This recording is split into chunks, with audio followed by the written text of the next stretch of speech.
Aldo. Aldo Guzman. Good job. We didn't throw you out. No. Throw motherfuckers out. He does. He likes to throw If them. shit sucks, they go out.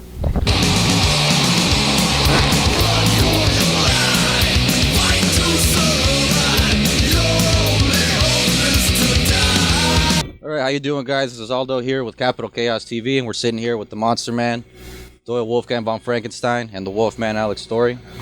Thank you so much for coming back to Sacramento, you guys. It's been a long time. It's been a few years. Yeah, last time I saw you guys was John 5 on 2014 or 15. I don't remember, but it's been a while. Let's ask you a few questions here. So Doyle, for the Misfits reunion shows, everybody was super stoked to hear the news, but how was it playing? Like how was the difference playing in the arena versus playing, or stadium or whatever, versus playing an event? Nice to hear up there. Yeah. Give me the mic. Oh, sorry. Hard to hear up there. Yeah. I mean, could you hear yourself play at least? I had to wear in-ears because I just couldn't get it to work. It was horrible. So for the new album, I heard it front to back. It was great. Sounds a little different than the Abominator, which it's supposed to sound different. But what was the main, like, I guess, inspiration or the difference in the lyrics? With Abominator, we recorded it all ourselves. It's like that was the first one. Like, yeah, we didn't have nobody helping us out at all. Nothing. I mean, we recorded that. I was in my living room in my drawers, like recording that, and he was at the shop knocking them out. But with this one, we actually got to go in to the studio, with a badass drummer and lay down stuff right. So it's like. You guys financed the whole Abominator by yourselves, correct? Still financing it. Sad, man. That's crazy. So for the world tour, man, how was it playing in Europe versus playing in the United States? Like, if the crowds just get fucking insane, like. I like it better. Yeah. They're more music fans. They get into it more. United States, pretty much. Sometimes they don't say a fucking word. It reminds me more like old school, like over there, like back in the day, like when we used to go to shows. You just nothing else mattered. It was like escape. You go there and you just lose your mind, and like you because you love the music so much. And they're still like that over there. Like over here, they're more like it's kind of like this elitist attitude of like entertain me, or something like I don't know. It's like it's more of a separation. You see a lot of the guys with the arms crossed and just doing a lot of this shit. Yeah. They're embarrassed to get into it, or they're just so used to looking through their fucking phone. They don't even know what How is reality that with the phones in Europe? Does everybody have their fucking phone in your face when you're playing versus here? Less. I mean, it's like here. It's like they want to make sure it's cool from minute to minute. It doesn't matter if they like it. They got to make sure everybody else likes it too. Like over there, they don't care. They're just having fun. And it's like it's not enough to go to a show here. You have to let everybody on your fucking Instagram know that I was this 10 feet away from so and so. Yeah. I mean, that's what some people just go to like event now just to have something to post. It's like they don't even care about the event. It's like I don't know. It's just different. But I mean, not everybody. I mean, we got some really good fans. Especially now that the word's getting out that he's got a band and everything, and like we're starting to get more people that are really into the music and stuff. It's like we got some really good fans. The Misfits show, there was no phones. Yeah. It was fucking cool. Everybody just has to live in the moment in times like that. They had lighters at the end, which was awesome. Instead of the phone light with It was like a fucking 70s concert. It was pretty cool. Man. So Doyle, with the vegan thing, I heard the word used a lot, and I thought it's like, well, he just doesn't eat meat. But what, how long have you been a vegan for, and like how did you start getting into it? And is it an expensive lifestyle to, because everything has to be kind of specific, right? Well, it's just real food. It's fruits and vegetables and nuts. It's just same shit everybody buys. It's just there's no animals. It's kind of hard to find here sometimes with everything being so, Actually, we have no problem. And what's awesome is the fans bring us food all the time. Yeah. Every day we get I saw how you got like a vegan cake and like cookies and all that stuff. We got all kinds of shit, man. I mean, it was harder back in the 80s and 90s and stuff when there wasn't as many options and stuff now. But, I mean, nowadays, it's such a popular lifestyle that there's, I mean, you can go anywhere and you can find, I mean, they have apps for your phone so you can find, restaurants or different things. Happy cow. Are you vegan yourself, dude? I lean mostly vegetarian, but you know, it's like I still wear leather and stuff. I still kind of like, you know, so I mean, I don't claim nothing, but I mean, you know, you do what you can do. You know, it's like, to me, I mean, it ain't nobody's business. I just do what I do. You know. Doyle, with the I mean, I'm coming because I kind of have the same thing with the social anxiety. It blows my fucking mind that you can play in front of thousands and thousands of people and have something. This is harder right here. Yeah. The bigger crowds, they just turn into a blur, and you don't even, it's like they're not even there. But the smaller crowds, it's more one-on-one, and that's where we both got real bad, like, you know, like you know, social anxiety or whatever you want to call it, you know. I mean, it's like I've been doing shows for damn near 30 years, and I still get the same butterfly stomach when I get up in front of people as I did when I first started. Never goes away, really? No. When you're playing, you don't think about it, because when you're playing, you're doing your thing. I mean, it's like being in a fight or something. You just, like, time slows down. You're in that moment, but leading up to it is the worst. Like at the NAMM show when there's just like a shit ton of people. That's fucking horrible. Do you get rushed a lot in those types of events and just like, hey, like, Yeah. He does like conventions and stuff, and I can't even imagine. That just blows my mind that he can even do that. Like, that's like, I mean, just because you got a one-on-one with everybody, and it's just, you know, it's like nothing against the people. It's just, you know, your nerves and stuff. So the Monster Man Records, man, I'm really happy that you guys took off with that. You know, are there any plans to expand that, or maybe, you know, some other bands that you're kind of looking at? Metallica soon. We're talking to Metallica and Guns N' Roses.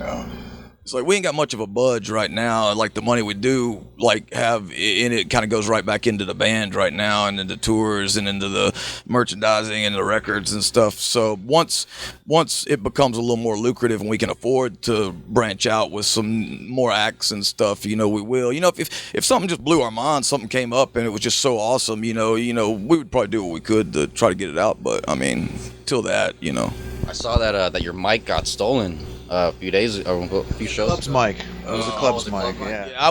I misunderstood. They somebody had told me that I misunderstood. I guess it was the Clubs, but still, it's like, I mean, it's such a jerk off move. It's like, I mean, it's like, why are you gonna do that? You know, I mean, it's like I've had people like steal my jacket. I've had people take my shirt. You know, I take my shirt off at the beginning or something. Somebody run off with it, and I mean, like, I mean, I get it. You want a souvenir or something, but I mean, go to the merch booth, buy something, or hell, I'll give you something. Don't just steal. I don't know how you can have something like that and be like, oh, I got, you know, the Wolfman's jacket. It's like, yeah, but he hates you. He thinks you're a piece of shit for stealing it. That's the thing. I mean, it's like, I mean, if I like somebody, like the last thing I'm gonna do is steal from them. You know, it's like. Speaking of the stealing, so the music right now, it's getting pretty shitty. There's not a lot of record sales for anybody. I mean, it's pretty bad numbers, but at the same time, you see everybody posting about the music, especially with the streaming services. So how, like Spotify and, you know, I guess Apple Music, stuff like that, is that more hurting you guys, or is that helping you guys? Like, The way it is now. I mean, I think they should pay for more. Honestly, you know what I mean? Yeah, I feel you should listen to a song once or twice, and then you got to buy it for $1 if you want to hear it again. Right. I mean, you take something like Apple Music. You know, you pay like $9 for a month. All right, now do you spread that with every song and every musician all over the world? How much is realistically you really going to see of that? You know, and then I mean, yeah. I mean, the thing is, it's like I mean, most people don't even know what they're doing is wrong. I mean, because you got kids that have grown up in this, like, you know, since, like, so they don't even know the difference between downloading something. They don't understand, you know, it's like we put in thousands of dollars into, you know, making this thing, and then it's just, you just take it. But I mean, you know, and they think you're this faceless like Walmart or something where it's not hurting nobody. But, you know, realistically, the only way we can make money at this point in the game is like selling T-shirts, selling, like, you know, like touring, and I mean, the days of like the label dumping money on you and stuff is over with. There's just, I mean, it's just not there. The money's not there. So you think once the internet hit, everything just kind of went to shit when it comes to that? There's pros and cons. I mean, the good thing is, like, you know, you exposure and publicity and stuff like that. Like, being like that, we don't have a lot of money to like push something. It's like you got exposure, but at the same time, you can't make no fucking money. So it's like, you know, if we could make money, we wouldn't have to have that, because then we could actually pay to promote. So it's like, you know, it's not as good or bad. It's just that it is. That's the way it is now. And so we got to adapt, and we got to find a new way, you know, for the bands to be able to make a living.